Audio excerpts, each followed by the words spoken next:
I felt good about how we competed tonight. You know, the NBA provides you times of the season where there's adversity, and you know, obviously with that Trae and J.J, you know, I thought our guys really competed, and obviously the game didn't finish on a high level for us, and but I don't necessarily feel like the score is indicative of how hard we played throughout portions of the game, and we got some great efforts from our bench as well. You kind of put these last two games together with the Nets, and tonight you guys fought all the way to the end. What does that say about you know, you guys running cold or running out of gas in those last two matchups after such hard fights? Well, I think those two games you have to look at differently.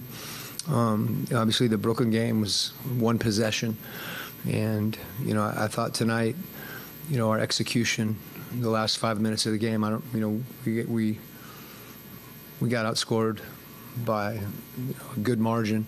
So two different situations, but I think the positive part of that, I think, is the way we did compete throughout and at the end of the game, it's not like we weren't still competing. We just didn't execute. And that's something, you know, we've got to continue to dig in and work on, particularly when when we don't have certain guys, we have to adjust a little bit. And, you know, we didn't have success late. Quin, he doesn't have to prove anything to anybody, but could you comment on Patty Mills' performance and what he did? Yeah, you know, I think that's who he's been as far as the way that he plays. You know, he puts a stamp on the game with his defense, you know, with his activity, his energy, his voice. And, you know, for him he's, you know, it's the epitome of, you know, stay ready. And he hasn't been playing, obviously, and then gets an opportunity. And I thought that group changed the game. You know, when they came in the first quarter at the end there, it really gave us a boost, and it showed on the scoreboard too. You know, and then as we subbed back in, our level stayed high. You know, Trent as well. You know, I thought, you know, it's not easy to play against Patrick Beverley, pressuring you 90 feet. You know, but that's what Patty's done, and you know, just have tremendous respect for him as a player, and it also is reflective of, I think, who he is as a person and who he is as a teammate. In that same vein, just the overall play from the guards in the absence of Trae, DeJounte, everybody, just what did you see from those guys? It seems they had a lot of patience. Yeah, you know, I think, you know, we talked about, you know, you have to have kind of a next man up mentality. And when you're down guys, whether it's, you know, guys playing more extended minutes, you know, new situations. And again, I think the litmus test there is just you're competing, and it's not always going to be perfect, but you know, we had that tonight, and from those guys you mentioned. Specifically in that second quarter, you guys had 45 points. You were down, came Mm-hmm. back and took the lead. What did you see from your team that you liked in that second?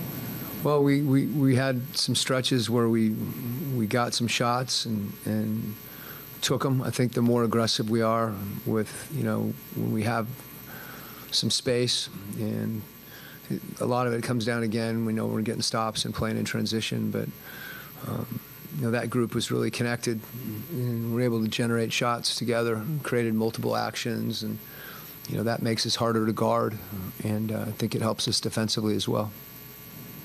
Quin, I wanted to ask about just some of those turnovers in that fourth quarter, particularly in the last 5 minutes or so. You guys had, I think, 8 for the first 3. Just when you're getting into games that are that close and that tight, how difficult is it to maybe maintain some of that focus, or, you know? Yeah, some of the I think, I mean, it goes to your point earlier, you know, with a couple guys that handle the ball for us out.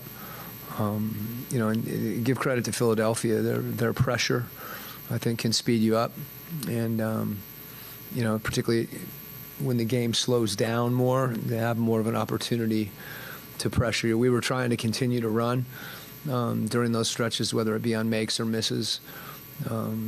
But you have to be that much more precise in your execution when you play against pressure. If your spacing isn't right, they pick you up.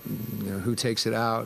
Which corner are you in? If you're in a corner, how quickly do you get into a play when someone's being pressured up the court? Everybody's got to have an awareness that that's going on in the game, because you need all 5 guys in order to execute. Thank you, Coach. Okay.